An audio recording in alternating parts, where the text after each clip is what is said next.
로마서 2장의 끝부분에 보면은 2장 28절 29절을 보시면 유대인이 아니요 표면적 육신의 할례가 아니라, 표면적이라는 말은 보이는 유대인이 아니고 보이는 육신의 할례가 아니라 오직 이면적 유대인이며, 그러니까 숨은 유대인이며 할례는 마음에 할지니 영에 있지 않고, 그러니까 영에 있고 의문에 있지 아니한 것이라. 의문은 문자거든. 그 전에 생각, 지식으로 죽는다, 내가 그리스도와 함께 죽었다, 이걸 문자로 하는 사람이 있고 영으로 하는 게 있단 말이야. 그러니까 할례는 어디에 하느냐, 진짜 할례는 마음을 잘라내는 게 할례다. 그러니까 옛 마음, 지식으로 그냥 아는 거, 그 마음이, 굳은 마음이 탁 잘라지면 우리에게 그리스도의 마음, 우리는 뭐 경건의 형식이나 방법이 전혀 중요하잖아요. 우리가 그리스도를 받았다는 것은 그리스도의 마음을 가졌다. 그러니까 그리스도의 마음이니까 이 마음은 뭔가 접촉될 때 나타나요. 접촉될 때. 없는 것 같은데 뭔가 딱 접촉이 되면 나타난단 말이에요. 그러니까 그리스도의 마음이 필요한 곳이면은 그리스도의 마음이 나타나요. 그러니까 예를 들면은 그리스도의 마음이 아주 어떤 부유한 사람을 만났다, 안 나타나겠죠. 가난한 사람을 만났다, 즉시 나타나요. 네. 그래서 죽어있는 사람이 있다, 그럼 살릴 마음으로 딱 나타난다. 우리 속에 그리스도의 마음이 있으니까 놀 때는 별로 안 나타날 수 있죠. 아니, 놀만 되니까. 근데 살릴 일이 있으면 딱 나타나. 이게 다른 거죠. 전에는 뭐 사람을 만났는데 이게 그리스도의 마음이 안 나타났거든요. 내 자아의 생각이나 감정이나 의지, 어떤 사건이나 사람을 만났을 때 자아만 계속 나오는 거죠. 자아만. 판단하고 정죄하고 걱정하고 염려하고, 그죠? 용납하지 못하고 이런 모든 것들이 자동으로 나왔는데, 저절로 나왔는데, 아, 내가 이게 옛사람이고 나하고 그리스도와 함께 죽은 사람이구나, 진짜 내 안에 계신 그리스도가 진짜 내구나. 진짜. 이게 이제 우리가 그리스도의 마음을 가지려고 노력하는 게 아니고 가졌다. 그리스도를 닮으려고 하는 게 아니고 그리스도를 소유했다. 그러니까 우리 속에 그리스도가 있다는 말은 그리스도의 마음이 있는 거죠. 그러니까 그게 이제 새 마음을 받았고 새 영을 받았다. 이게 새 언약이잖아요. 그러니까 이제는 하라 하지 말라고 전혀 할 필요가 없어요. 당신 속에 그리스도의 마음이 있다, 끝이에요. 하라 하지 말라는 거 다 율법이에요. 근데 당신 속에 그리스도의 생명, 그리스도의 마음이 있다. 그러면은 그리스도의 마음의 통치를 받아요. 유일한 통치가 그리스도의 마음의 통치라. 그러니까 그리스도의 마음이 나를 통치하니까 저절로 되어지는 것이죠. 저절로 되어지는 것 외에는 아무것도 안 하셔도 돼요. 네. 그러니까 근데 이 그리스도의 마음에서 우리가 저절로 살리려고 하는 마음, 평강의 마음, 사랑, 용납, 인내, 절제, 온유 다 나옵니다. 자동으로. 필요한 게 그때 되면 다 나와요. 네. 그러니까 이거를 경험하고 누리는 건데 삶이 급속도로 달라집니다. 뭐 그렇잖아요. 사막이 있는데 거기서 물이 한번 샘이 솟았다. 그리고 주변이 점점 식생이 다양해지고 점점 먹을 게 많아지고 점점 많은 식물과 동물이 찾아오는 것처럼 이 속에 새 마음이 솟아나기 시작했단 말이에요. 끊임없이 솟아난단 말이에요. 그러면은 다 바뀌어버려요. 네. 그럼 여기 이제 1년 됐잖아요. 1년 됐는데 딴 게 달라진 게 아니라 마음이 달라진 거예요. 그리스도의 마음을 가졌다. 그리스도의 생명을 가졌다. 관계도 막 다 달라집니다. 관계도 다 달라지고. 내 자신과의 관계도 달라지고, 남과의 관계도. 이번에도 광주에 가는데, 1년, 순천의 박채인 권사님, 딱 1년 반 됐거든요. 근데 1년 반 동안에 얼마나 하나님을 경험한 게 많은지, 간증을 좀 하십시오. 하니까, 다 말을 못 하겠대. 1년 반 됐는데, 이렇게 줄여가지고. 너무 많으니까 다 못하니까, 줄여서 이야기했다. 하는 말이, 20년 신앙생활 한 것보다 1년 반 신앙생활 하는 게 훨씬 더 많아요. 하나님을 경험하고 누린 게 너무 많아가지고 간증을 못할 정도. 자기만 변화됐느냐? 아니에요. 남편까지 저절로 바뀌었다. 근데 그 1년 반 동안에 순천하고 여기 순천과 이게 경산이잖아요. 거리가 얼마나 멀어요. 제가 하라 하지 말라 한 게 1도 없거든요. 경산에 안 와도 한 달, 2달 안 와도 그냥 잘 둬요. 제가 손도 안 대. 여기 우리 강민호 목사님도 제가 먼저 전화 건 경우 거의 없죠. 1년 동안 제가 먼저 전화 걸고 이렇게 하라 저렇게 하라는 거 하나도 없어요. 그냥 뭐예요? 하나님의 손에 맡겨두는 거예요. 하나님의 손.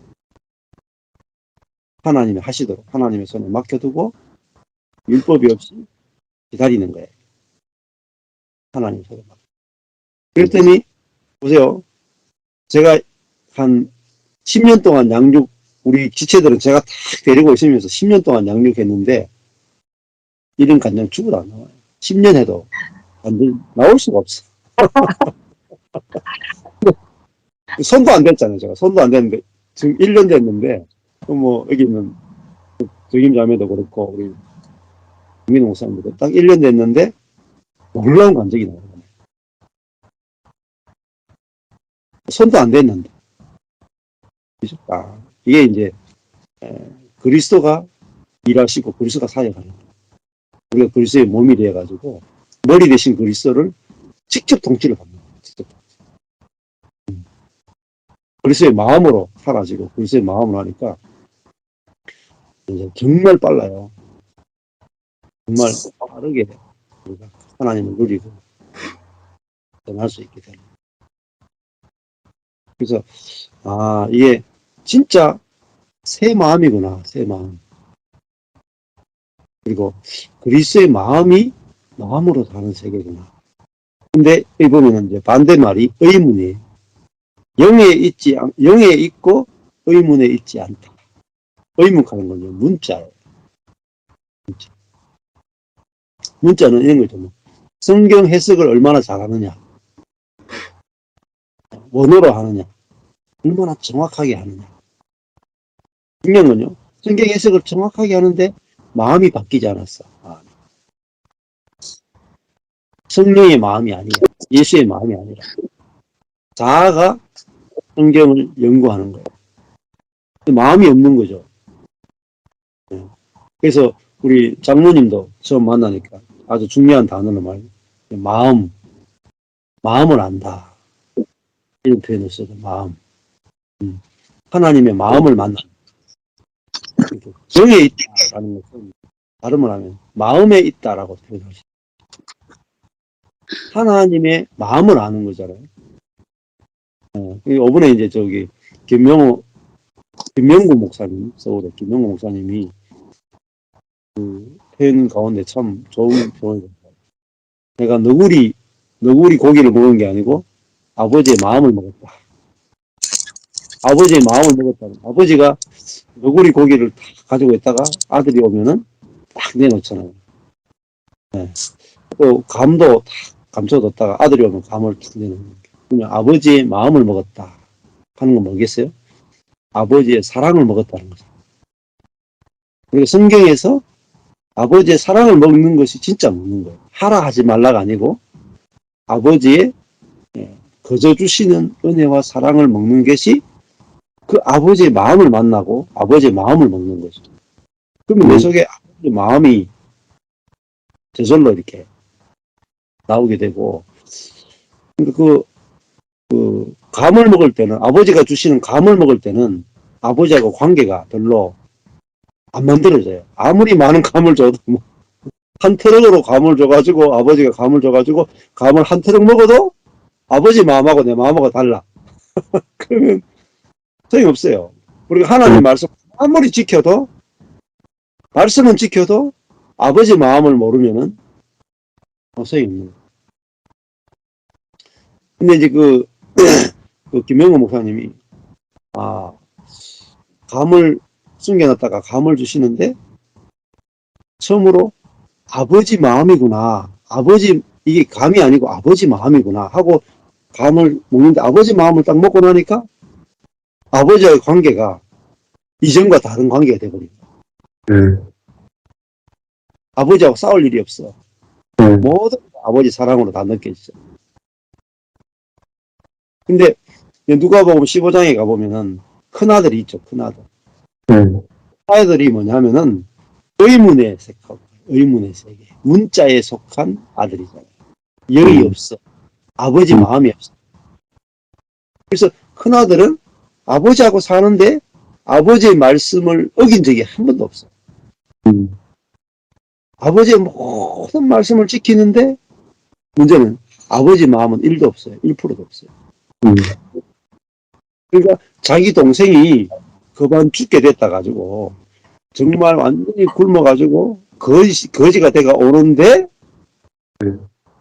저놈의 새끼 왜 왔냐 이 말이야.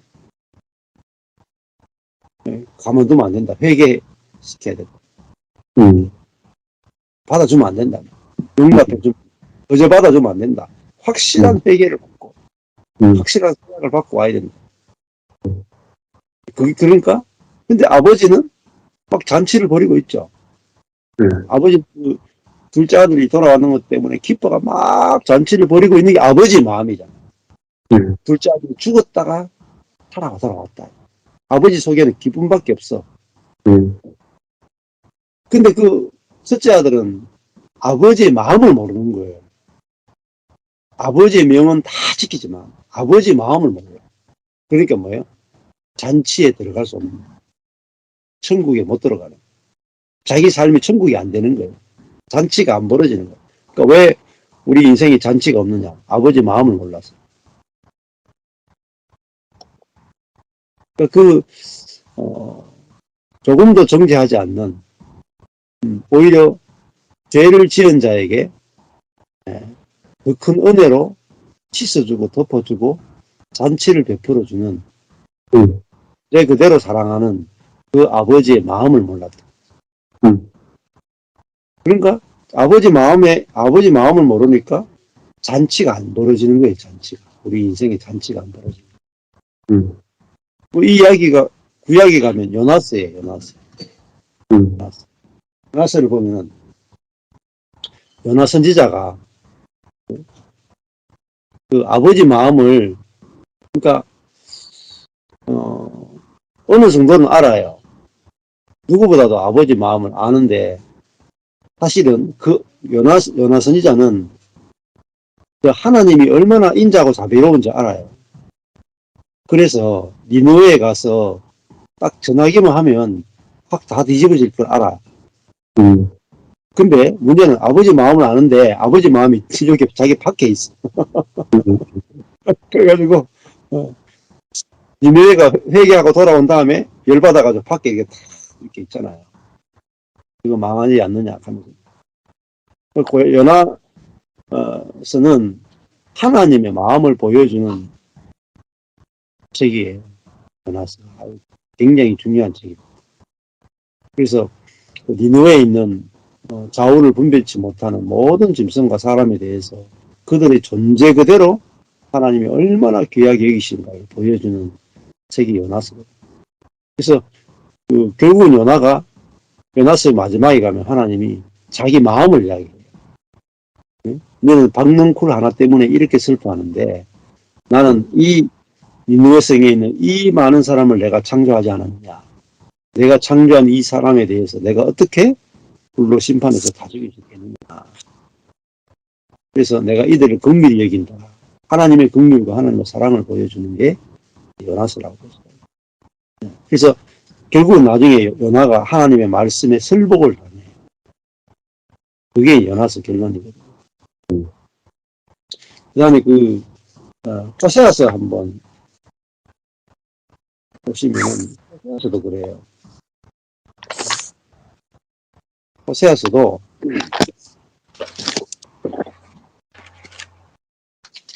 호세아서에서 아주 중요한 말 중에 하나가 인애야, 인애. 인애가 결국은 호세아 6장 6절인데, 나는 인애를 원하고 제사를 원치 아니하며 번제보다 하나님을 아는 것을 원하노라. 이스라엘 백성들이,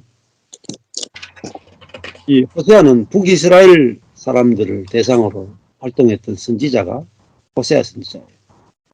근데 북이스라엘 사람들이 하나님도 섬기고 우상도 섬기는 거죠. 네, 아주 혼잡된 그런 종교 생활을 했던 사람들이 북이스라엘 사람들. 그러니까 이들은 하나님과 우상을 함께 섬기면서 그들은 수많은 제사를 드려요. 수많은 번제를 드려요. 하나님께 아주 열심히 일하. 그런데 뭐가 없느냐? 인애가 없어요. 인애. 인애는 헤세드 하는 것은 사랑이죠. 사랑. 그러니까 긍휼, 자비, 사랑이 없어. 그러니까 제사는 엄청나게 드리는 거예요. 천천의 수양과 만만의 기름으로 하나님을 예배하는데 뭐가 없느냐? 하나님의 마음이 없어요. 하나님의 마음을 모르는 거예요. 그래서 인애가 뭐냐? 하나님을 아는 것을 원한다. 인애가 뭐? 하나님이 뭐예요? 하나님이 헤세드, 사랑이신 것을 모르는 거다. 그러니까 제사나 번제를 나는 원하지 않는다. 내가 헤세드, 내가 사랑인 것을 알기를 원한다. 그러니까 이들은 자신들이 하나님을 떠난 적이 없다라고 생각하는데 이들은 하나님과 전혀 상관없는 삶을 살고 있었죠. 그래서 호세아 선지자에게 누구하고 결혼시키냐? 고멜하고 결혼시켜요. 창녀하고 결혼시킨다. 왜 창녀하고 결혼시키냐? 너희들이 영적인 간음을 하고 있다. 그런데 영적인 창녀에 불과한 너희를 내가 남편이 되어주고 싶다. 너가 창녀라도 나는 너를 사랑한다. 그게 호세아서예요. 그래서 호세아서 11장에 가면은 이런 내용이 나와요. 호세아서 11장에 보면은 1절에부터 보면은 이스라엘이 어렸을 때에 내가 사랑하여 내 아들을 애굽에서 불러내었다. 이게 이제 출애굽이잖아요. 선지자들이 저희를 부를수록 저희가 점점 멀리하고 이렇게 애굽의 400년 노예 생활하는 그들을 불러낼 정도로 그들을 사랑했다. 이렇게 말하는 거예요. 이렇게 사랑해서 불러냈는데 선지자들이 저들에게 와서 이야기하면 할수록 점점 하나님으로부터 멀어져요. 바알들을 제사하며 아로새긴 우상 앞에서 분향했다. 그러나 내가 에브라임에게 걸음을 가르치고 에브라임은 이제 북이스라엘의 대표적인 지파를 상징하기 때문에 북이스라엘을 상징해요. 내가 에브라임에게 걸음을 가르치고 내 팔로 안을지라도 양육까지 했단 말이에요. 내가 저희를 고치는 줄을 저희가 알지 못하였다. 하나님이 어떤 사랑으로 건져내고 걸음마 가르치고 팔로 안아주고 그들의 아픔을 아무리 고쳐줘도 저희가 알지 못하더라고요. 하나님의 은혜와 사랑을 알지 못하더라고요. 4절에 내가 사람의 줄, 곧 사랑의 끈으로 줄로 저희를 이끌었다. 네. 하나님이 그들을 뭘로 이끌었냐? 사랑의 끈으로 그들을 이끌었다. 저희에게 대하여 그 목에서 멍에를 벗기는 자 같이 되었다. 사랑으로 그들을 이끌었지 율법으로 그들을 이끌지 않았다. 저희 앞에 먹을 것을 두었다. 저희가 애굽 땅으로 다시 가지 못하겠는데도 내게 돌아오기를 싫어하니 아수르 사람이 그 임금이 될 것이다. 북이스라엘은 아수르에게 결국은 다 망하게 돼요. 칼이 성읍들을 치며 빗장을 깨뜨려 없이 하리니 이는 저희의 계책을 인함이니라. 내 백성이 결심하고 내게서 물러가나니. 이제 하나님을 떠나는데 결심하고 물러갈 정도로 떠나는 거예요. 비록 저희를 불러 위에 계신 자에게 돌아오라 할지라도 그 선지자를 보내는 거예요. 호세아 선지자. 돌아오라고 그렇게 이야기하는데도 일어나는 자가 하나도 없도다. 그래서 이제 아수르에게 멸망을 당하는데 하나님 마음이 나와요. 8절이에요.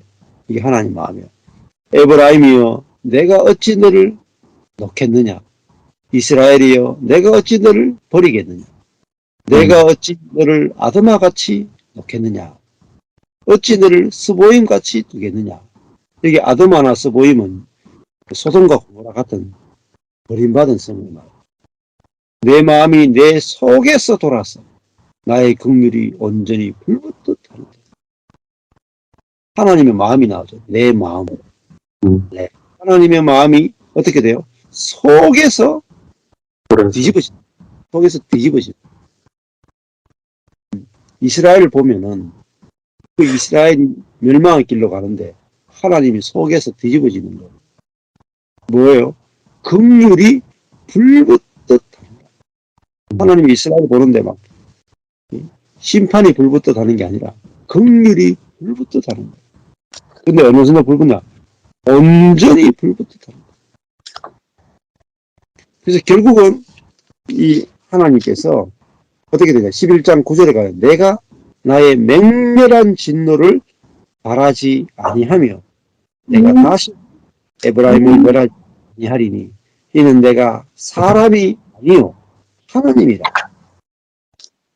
사람은 진노 중에 긍휼을 베풀지 않습니다. 사람은 진노하면 끝까지 진노해버려요. 하나님은 진노 중에 긍휼을 베푸신다. 긍휼이 우리가 살 수 있는 유일한 길입니다. 그래서 하나님은 진노보다 긍휼이 크시다. 이게 선지서의 모든 선지서의 핵심은 진노 중에 긍휼입니다. 하나님은 진노보다 긍휼이 크시다. 자, 그래서 나는 내 가운데 거하는 거룩한 자니 하는 말은 사람과 구별된 분이란 말입니다. 진노함으로 내게 임하지 아니하니라. 저희가 사자처럼 소리를 발하시는 여호와를 좇을 것이다. 여호와께서 소리를 발하시면 자손들이 서편에서부터 떨며 오며 저희가 애굽에서부터 새같이 아수르로부터 비둘기같이 떨며 오리니 놀라서 오리니 놀라며 오리니 내가 저희로 각 집에 머물게 하리라. 나 여호와. 하나님은 결국은 뭐죠? 회복시킨다. 하나님께서 버려두심이나 혹은 고난 가운데 두실지라도 하나님은 결국은 돌아오겠다. 결국은 회복시키겠다. 왜? 하나님은 진노보다 긍휼이 크시기 때문에 결국은 돌아오겠다. 회복시키겠다. 살리겠다. 왜냐하면 자신의 마음에 긍휼이 온전히 불붙듯 한다. 견딜 수 없단 말이야.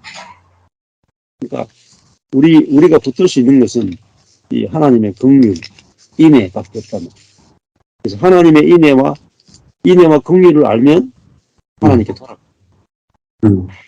이게 하나님의 인애와 긍휼이 우리의 양식이다. 여호와를 아는 지식. 여호와를 아는데 뭘로 알았냐? 인애와 긍휼의 하나님을 알아야 됩니다. 그래서 우리가 인애와 긍휼의 하나님을 만나면은 우리 속에서도 인애와 긍휼이 나와요. 하나님의 마음과 우리가 딱 연결이 되면은 우리 속에도 하나님의 인애와 긍휼이 저절로 흘러나옵니다. 그래서 구약도 이렇게 아주 하나님의 마음에 대해서 우리에게 이제 알려주고 있는 게 바로 구약인데, 로마서에서 말하는 할례는 마음에 이 심장이 병이 걸려가지고 그 심장을 떼버리고 우리에게 심장을 새로운 심장을 이식한다 이렇게도 볼 수 있습니다. 그래서 우리의 새로운 마음이 나기 때문에 이 마음이 이 전 안에 들게 돼 있습니다. 자, 그러니까 우리는 이 할례를 받았다. 이게 중요해요. 할례를 받았다. 옛 마음이 그리스도와 함께 십자가에서 나쁘지 않을까요? 그리고 우리 안에 그리스도의 마음이 있습니다. 이게 부활, 그리스도의 마음을 가지고 이 알아지면 저절로 그리스도의 마음을 갖게 돼요. 그래서 우리가 뭐 경건의 활동을 하는 게 중요한 게 아니고 내 속에 그리스도의 생명이 있다. 그리스도가 계시다. 하는 그리스도의 마음이 있죠. 이게 알아지고 믿어져야 이 그리스도의 마음이 나와요. 경험돼요. 그냥 이 그리스도의 마음을 따라가면 되는 거예요. 그래서 저도 처음에 이제 이 복음을 경험할 때 내가 죽었고 내 안에 그리스도가 살고 있구나. 살고 있구나. 그러고 나니까 진짜 그리스도의 마음이 나오더라고요. 성경을 보거나 사람을 볼 때 그리스도의 마음이 나와요. 긍휼히 여기는 마음이 나오고 뭐 그럴 수 있지. 그래도 돼. 그래도 온전해. 이게 나오는 거예요. 제가 제일 복 받은 사람. 이게 나오는 사람이 제일 복 받은 사람이에요. 안 그래요?